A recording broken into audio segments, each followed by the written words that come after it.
السلام عليكم ورحمة الله تعالى وبركاته. إخواني وأخواتي المترشحات والمترشحون لامتحان الجهوي أحرار المتعلق بمادة القانون، مسلك العلوم الاقتصادية ومسلك التدبير المحاسباتي.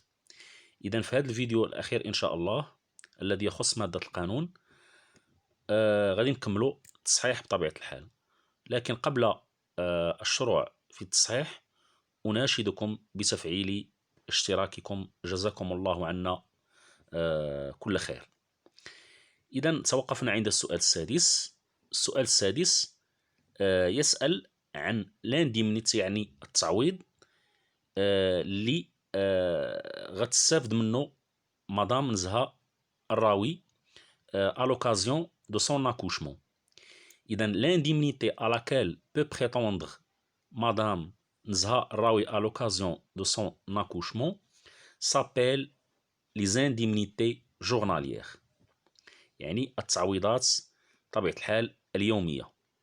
وهذه التعويضات اليومية كيعطيهم لا كيس ناسيونال دو لا سيكوريتي سوسيال، يعني الصندوق الوطني ل بطبيعة الحال الضمان الاجتماعي.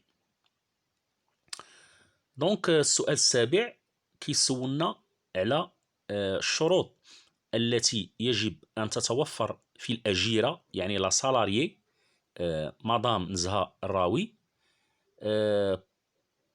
لكي تستفيد من هاد يعني التعويضات اليومية اللي هما لي زانديمنيتي جورناليير. دونك لي كونديسيون d'octroi de ces indemnités journalières sont être salarié. إذن يجب على المستفيدة أن تكون أجيرة، وهذا الشرط متوفر في مدام نزهة الراوي. الشرط الثاني immatriculé à la CNSS، يعني مسجلة لدى الصندوق الوطني للضمان الاجتماعي. ثم الشرط الثالث la salariée doit justifier d'au moins 54 jours de cotisation pendant les 10 derniers mois d'immatriculation précédant la date de l'arrêt de travail pour l'accouchement. يعني خص عدد أيام يعني التي ساهمت فيها المستفيدة يجب أن تكون على الأقل 54 يوما بطبيعة الحال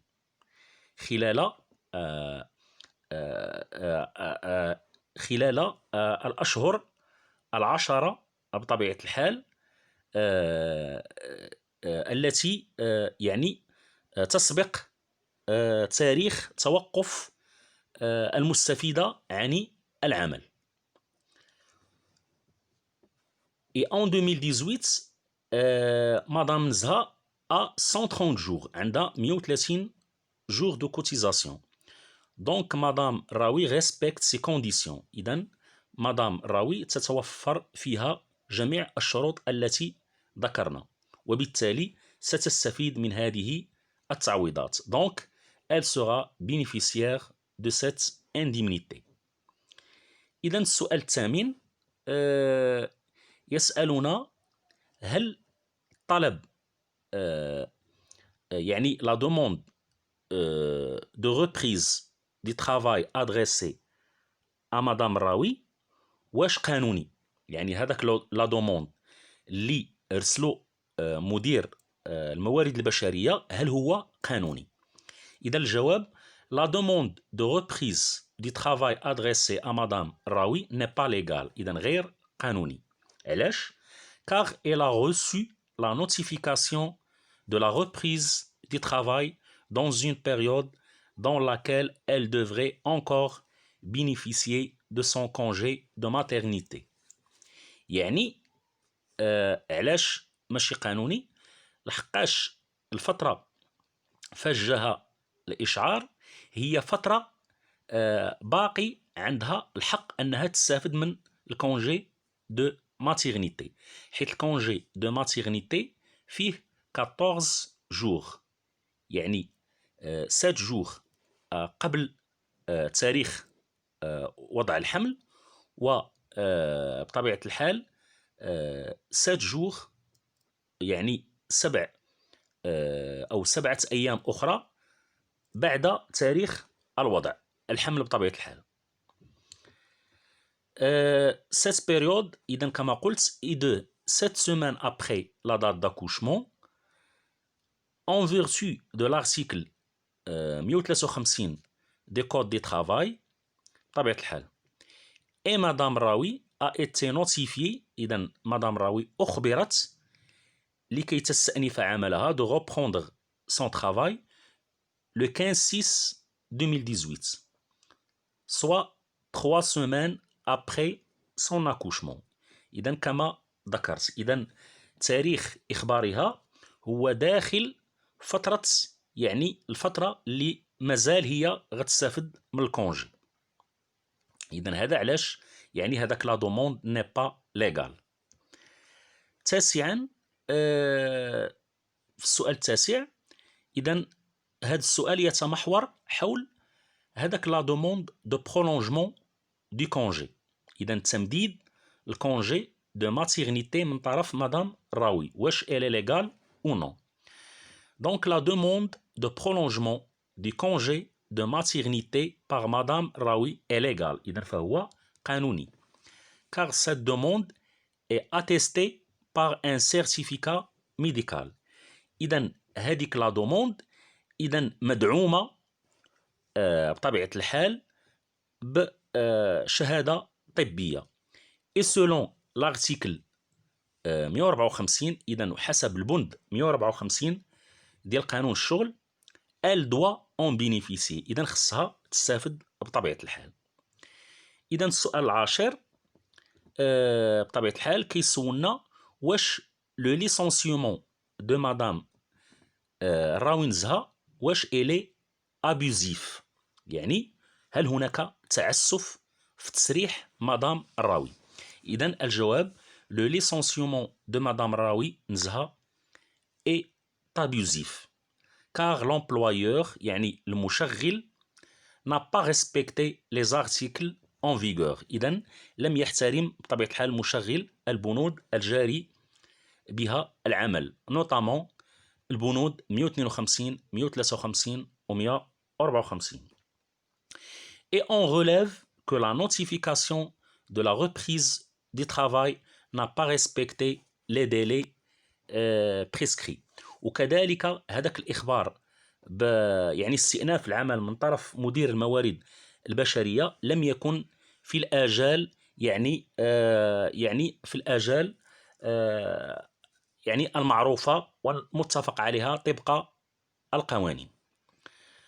كذلك le refus du prolongement de son congé de maternité، إذا كذلك رفض تمديد الكونجي على الرغم من وجود شهادة طبية، donc malgré la présence d'un certificat médical. إذا هذا كذلك يعتبر بطبيعة الحال تعسف كذلك.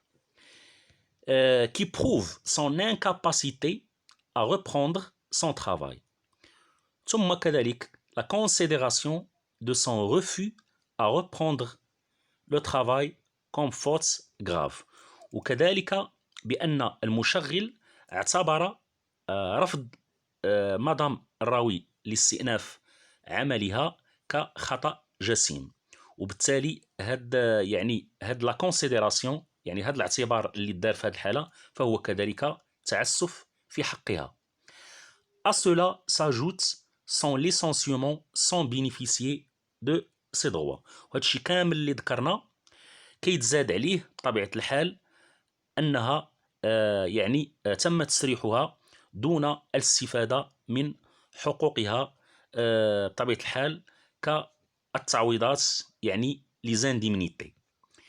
إذا هكذا نكون قد انتهينا من تصحيح يعني مادة القانون. وبطبيعة الحال رأينا في الفيديوهات السابقة ليار لياس لا TVA، وكذلك هذه الفيديوهات شفنا لو droit du travail، وبذلك نكون يعني قد يعني قدمنا يعني جميع الفقرات التي يمكن أن يمتحن فيها المترشح أو المترشحة في مادة القانون. إذا للإخبار، فإني قد وضعت كذلك فيديوهات تتعلق بمادة المحاسبة على القناة، وفيديوهات تتعلق بمعلومات التدبير لانفورماتيك دو جيستيون، وكذلك وضعت فيديو يتعلق بالإيكونومي جنرال اي ستاتيستيك، وسأضع فيديوهات أخرى تتعلق بهذه المواد. إذا إلى ذلك الحين لا تنسوا تفعيل اشتراككم، وشكرا ووفقكم الله لنيل شهادة البكالوريا إن شاء الله.